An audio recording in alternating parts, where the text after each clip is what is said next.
엄마가 숟가락 잡아서 떠 먹을까? 아니야.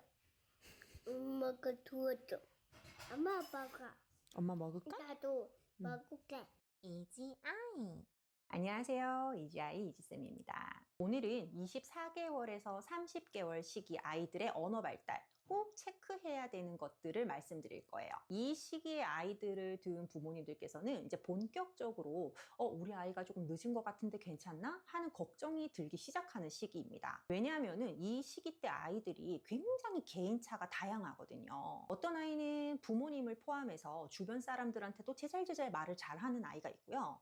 또 어떤 아이는 엄마 아빠 앞에서는 말을 많이 하는데 다른 사람을 만나면 말을 잘 안 하는 그런 경우도 있습니다. 또 아이가 좀 느린 것 같아서 걱정이었는데 어느 날 보니까 갑자기 확 늘어있는 그런 경우도 있고요. 반대로 이 시기를 돌이켜 보니까 이때부터 아이가 약간 위험 신호를 보내고 있었구나 싶은 경우도 있어요. 그러다 보니 부모님 입장에서는 우리 아이가 언어 발달이 잘 되고 있는지 좀 아리송한 시기입니다. 왜냐하면 주변에서는 좀 기다리면 괜찮다 이런 말도 되게 많이 하고요. 또 보면 언어 치료를 시작한 경우도 있거든요. 그래서 오늘은 저 이지쌤이 정확하게 체크해 보실 수 있도록 알려드릴 거예요. 이 시기에 이것만은 꼭 해야 된다 위주로 알려드릴 테니까요. 저랑 같이 7가지를 한번 체크해 보실게요. 표현 언어 능력 7가지부터 말씀드리도록 할게요. 그럼 바로 시작합니다. 첫 번째, 표현할 수 있는 단어가 최소 50개 이상이다. 많은 아이들은 200개 이상을 사용하기도 합니다. 두 번째, 두 단어를 조합해서 말할 수 있는 표현이 10가지 이상 나타난다. 세 번째,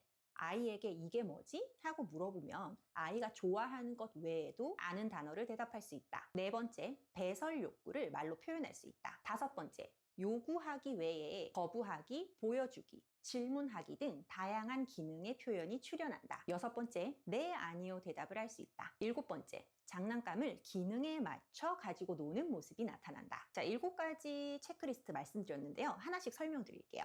첫 번째, 단어의 양이에요. 이지쌤이 단어의 양을 말씀드리는 이유는 부모님들께서 체크하기가 가장 수월하기 때문인데요. 우선 24개월이 넘어가서 30개월이 될 때까지의 아이들은 최소 50개 정도의 단어를 표현할 수 있습니다. 개인차가 큰 시기라서요. 이 영상을 보시는 여러분들이 우리 아이는 지금 단어 수가 작은데 하고 생각이 드실 수 있는데요. 한두 달 사이에 굉장히 많이 늘어나는 경우도 되게 많아요. 그래서 이 시기 때 아이들의 단어 수는 몇십 개가 되는 아이도 있고 100개가 넘어가서 200개, 300개까지 되는 아이들도 있습니다. 그래서 지금 영상 보시는 분들 중에서 우리 아이는 지금 단어가 많이 안 나오는데 하는 걱정이 드시는 분들은요. 우리 아이가 하는 말을 조금 더 자세히 관찰해 보셔야 된다는 거예요. 아이가 아직 어리다 보니까 발음이 정확하지 않은 경우가 많거든요. 그러면서 이 시기 때는 자아 개념이 막 생겨나는 시기예요. 그래서 아이들이 어떤 모습을 보이냐면 내가 맞다, 내가 제일 중요하다 이런 마음이 되게 커져요. 그래서 발음은 부정확하면서 내 자아 개념은 막 커지고 있는 시기다 보니까 어떤 아이들은 단어를 자기 스타일대로 말하는 경우도 좀 있어요. 발음 자체는 아직 어른처럼 정확하지 않다 보니까 나름 자기 스타일대로 표현을 하기 시작하는 것인데요. 그래서 이걸 잘 관찰하셔야 합니다. 어른 입장에서는 우리 아이가 어떤 단어를 말했는데 그게 좀 부정확하다 보니까 단어를 말하지 못했다고 생각하는 경우도 좀 있어요. 일부 단어들은 좀 정확하게 표현하는데 좀 어려운 단어들, 단어 수가 길거나 아니면 어려운 자음들로 이루어져 있는 그런 단어들은 아이가 좀 표현을 할 때 이럴 수가 있다는 거를 기억해 주셔야 돼요. 아이가 24개월 부근의 시기라면 이런 단어들이 좀 있어도 괜찮습니다. 그런데 아이가 한 달, 두 달, 그래서 30개월 시기에 가까워질수록 발음이 보다 정확해지거든요. 30개월이 가까워지는데도 자기 스타일의 단어만 고집하고 있다면 이거는 조금 위험해요. 왜냐하면 이런 경우에는 아이들마다 조음 치료가 필요한 경우일 수도 있거든요. 그래서 이 시기 때는 이런 점들을 잘 관찰해 보셔야 됩니다. 24개월 시기 때는 발음에 너무 연연하지 마시고 아이가 표현하는 단어 수 자체가 많은지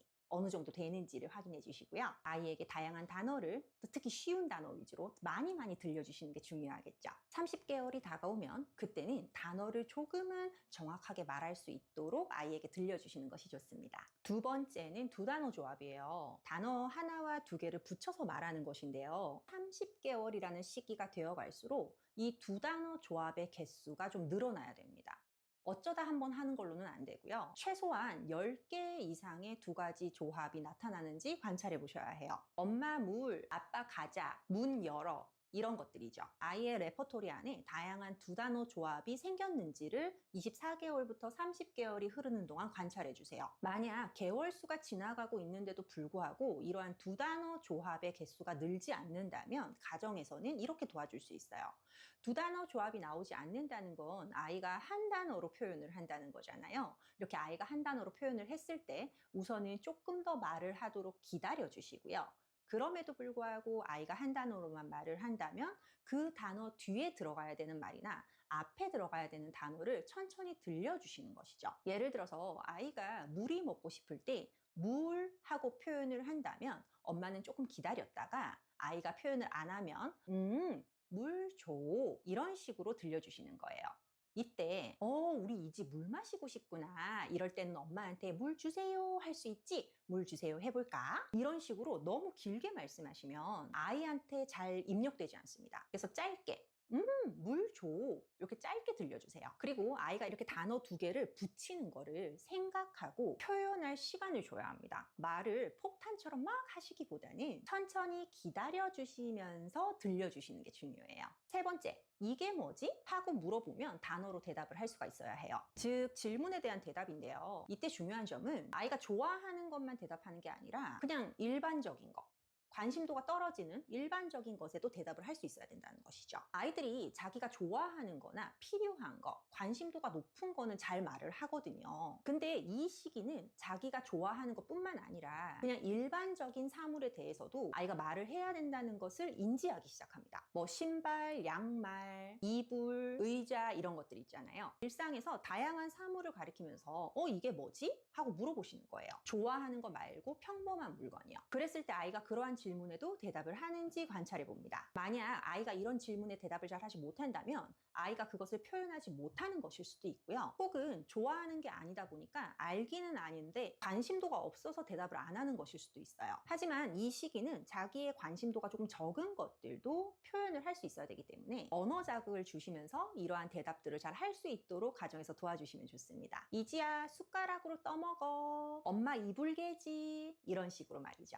네 번째, 배설 욕구를 말로 표현할 수 있어요. 이 시기가 되면 아이는 이제 쉬나 응가를 자기가 주기적으로 배출한다는 사실을 인지하게 돼요. 그래서 이거는 좋아하는 게 아니라 생활의 필수적인 일이라는 것을 깨닫게 되거든요. 그래서 이것도 필수적으로 표현을 해야 되는구나 라는 걸 알게 되는 시기예요. 쉬를 하기 전이나 혹은 쉬를 하고 있을 때 혹은 쉬가 다 끝났을 때 이것을 표현할 수 있습니다. 엄마 쉬했어 라든지 쉬라든지 쉬할 거야, 쉬하고 싶어 이런 말들이죠. 이러한 배설 욕구를 표현하지 않는 아이들은 이러한 표현이 어렵거나 혹은 감각 자극이 매우 둔한 경우일 수 있어요. 아이가 쉬나 응가를 했을 때 잠깐 모른 척 기다리면서 아이가 어떤 표현을 하는지를 한번 관찰해 봅니다. 다섯 번째는 말의 기능이에요. 이 말의 기능이라는 부분을 부모님들께서 많이 놓치시거든요. 근데 굉장히 중요합니다. 말의 기능은 이 말을 왜 하는지, 즉 무슨 목적으로 하는지에 관련된 거예요. 이 시기에는 단어 수가 많은 것도 중요하지만 말을 무슨 목적으로 하는지가 다양한 것도 굉장히 중요합니다. 그럼 아이가 말을 무슨 목적으로 할 수 있느냐? 먼저 뭐가 필요할 때요. 즉 뭔가를 요구하는 목적이에요. 과자 달라, TV 틀어달라, 안아달라 이런 것들이 있겠죠. 그 다음에는 뭔가가 싫어서 거부하는 목적. 싫다, 아니야, 안 해, 안 할 거야 이런 말들이 있겠죠. 만약에 이런 거부를 이런 말들을 안 쓰고 그냥 울거나 때리거나 하는 방법으로만 쓰고 있다면 아직 거부하는 기능의 표현이 나오지 않은 거예요. 이런 식으로 체크를 해봐 주시고요. 그 다음에는 무언가를 같이 보고 싶다, 같이 하고 싶다는 보여주기 기능이 나옵니다. 놀거나 혹은 신기한 거를 봤을 때 엄마를 보면서 엄마 이거 봐봐, 엄마 강아지야, 아 이거 귀여워 이런 말들이 나온다는 것이죠. 여기서 중요한 건 제가 방금 예시를 든 것처럼 이런 말을 써야 된다가 아니라 즉 어떤 단어를 썼느냐가 중요한 게 아니고요. 이렇게 뭔가를 보여주는 목적으로 언어 표현이 나오냐 안 나오냐입니다. 그 다음 기능은 질문하기 기능이에요. 뭔가를 물어보는 목적이죠. 이게 뭐야? 아빠 어딨어? 뭔가를 물어보는 목적으로 언어 표현을 하느냐 안 하느냐. 자기가 뭔가 필요해서만 말을 하는 게 아니라 내 경험을 나누고 궁금한 걸 물어보면서 더 뭔가를 배우고 알아가려는 모습이 나오는지를 확인해 주셔야 합니다. 6번째 체크할 점은 네, 아니요 대답을 하는지입니다. 간식 먹을래? 이렇게 물어보면 응 한다든지 아니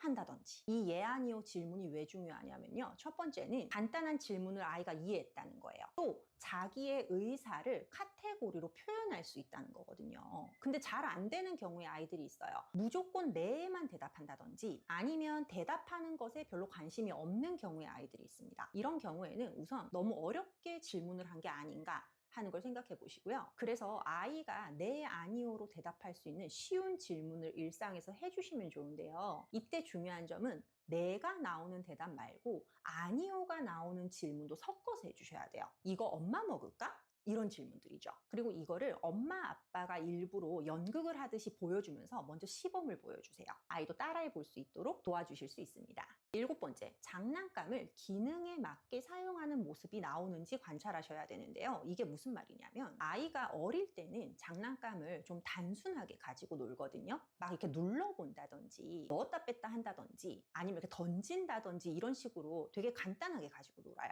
그런데 이 시기가 되면 그 장난감의 역할에 맞게 가지고 놀 수 있어요. 그러니까 예를 들어서 여자아이 같은 경우에는 소꿉놀이다. 그러면은 접시에다가 과일을 놓고 접시는 음식을 놓는 데 쓰이는 거잖아요. 그러니까 그 쓰임에 맞게 접시에다가 음식을 놓고 칼로 자르고 엄마 먹으라고 한다든지 또 남자아이들 같은 경우는 주차 타워 이런 거에다가 주차장을 올라갔다 내려갔다 이런 식으로 그 기능에 맞게 공룡이나 로봇 같은 걸 들고 싸우는 흉내를 낸다든지 버스 같은 게 있으면 캐릭터들을 그 버스에 태우거나 한다든지 전화기를 들고 여보세요 한다든지 이렇게 아이가 혼자 놀 때 어떤 방식으로 노는지를 관찰해 보시면 좋은데요. 왜 갑자기 놀이 얘기가 나오느냐 하실 수 있어요. 그런데 이 시기 때 나오는 이런 놀이들을 상징놀이라고 하면서 이게 언어 발달과 굉장히 큰 연관이 있습니다. 이 어린 시기 아이들은 완전하게 말을 다 할 줄은 모르잖아요. 그러다 보니까 아이의 노는 모습이 아이의 인지 능력이 얼마나 발달했는지를 확인시켜주는 행동이고요. 아이가 이 시기 때 장난감 자체를 물건의 그 기능에 맞게 쓰임새에 맞게 가지고 노는지를 확인해 보시면 좋습니다. 네, 오늘은 저 이지쌤이 24개월에서 30개월 아이들의 표현 언어 능력 이것들은 꼭 체크해 봐야 된다는 7가지를 말씀드렸어요. 이 7가지 아이랑 함께 하루를 보내시면서 천천히 한번 체크해 보시고요. 그리고 또 다음번에 제가 올려드릴 이해 언어 편에 대한 영상을 참고하셔서 이해 능력이 어느 정도 되는지를 꼭 체크해 봐 주세요. 왜냐하면 아이가 이해하지 못한 부분에 대해서는 표현을 하는데 조금 제약이 있을 수 있기 때문에 아이가 어느 정도까지 이해하고 있는지를 확인하는 것도 굉장히 중요합니다. 우리 아이의 언어 발달과 관련해서 궁금한 점 있으시면 댓글 남겨주시고요. 구독과 좋아요도 한번 눌러주시면 제가 영상을 만드는데 너무 큰 힘이 될 것 같아요. 그럼 저 이지쌤은 다음번 영상에서 또 만나 뵙도록 할게요. 감사합니다. 안녕!